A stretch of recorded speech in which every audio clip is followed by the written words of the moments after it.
ধর্মীয় স্বাধীনতা লঙ্ঘনের অভিযোগে ভারতীয় গোয়েন্দা সংস্থা রয়ের ওপর নিষেধাজ্ঞার সুপারিশ করেছে যুক্তরাষ্ট্রের সরকার সংস্থা USCIRF। এ বিষয়ে ক্ষুব্ধ প্রতিক্রিয়া জানিয়ে শুধু ওই প্রতিবেদনের সমালোচনায় নয়, বরং সংস্থাটির বিরুদ্ধে ব্যবস্থা নেওয়ার দাবি জানিয়েছে ভারত।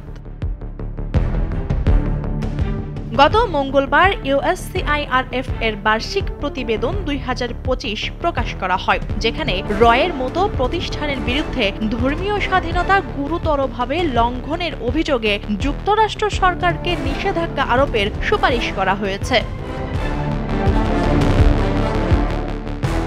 এদিকে বুধবার সন্ধ্যায় ভারতের পররাষ্ট্র মন্ত্রণালয়ের মুখপাত্র রণধীর জয়সওয়ালের দেওয়া বিবৃতিতে শুধু মার্কিন কমিশনের ওই প্রতিবেদনকে খারিজি করা হয়নি, বরং USCIRF-কে আন্তর্জাতিকভাবে একটি উদ্বেগের সংস্থা বা এনটিটি অফ কনসার্ন হিসেবে চিহ্নিত করারও দাবি তুলেছে ভারত।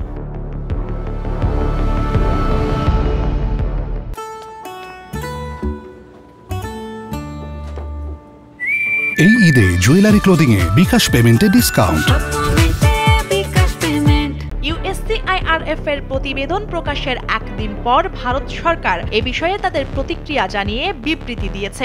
দেশটির পররাষ্ট্র মন্ত্রণালয়ের বিবৃতিতে বলা হয়, মার্কিন ওই কমিশনের 2025 সালের বার্ষিক রিপোর্ট তাদের নজরে এসেছে, কিন্তু আরও একবার সেখানে তাদের পক্ষপাতপূর্ণ ও রাজনৈতিক দূরভিসন্ধিমূলক আচরণই লক্ষণীয়। যে সংস্থা এরকম এজেন্ডা ভিত্তিক দাবি করে থাকে, তাদের বৈধতা কতটা তা নিয়েও প্রশ্ন তোলা হয়েছে।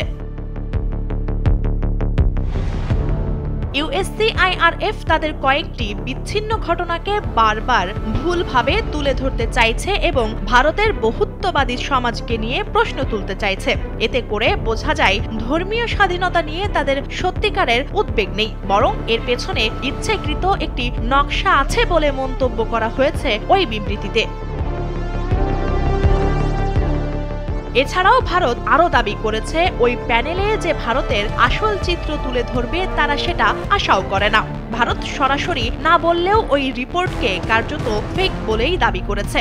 ভারত প্রসঙ্গে যুক্তরাষ্ট্রের ওই প্রতিবেদনে বলা হয়, 2024 সালে দেশটিতে ধর্মীয় সংখ্যালঘুদের ওপর আক্রমণ এবং তাদের ওপর বৈষম্য বেড়ে যাওয়ার পাশাপাশি ধর্মীয় স্বাধীনতার পরিস্থিতি ক্রমশই অবনতি হচ্ছে।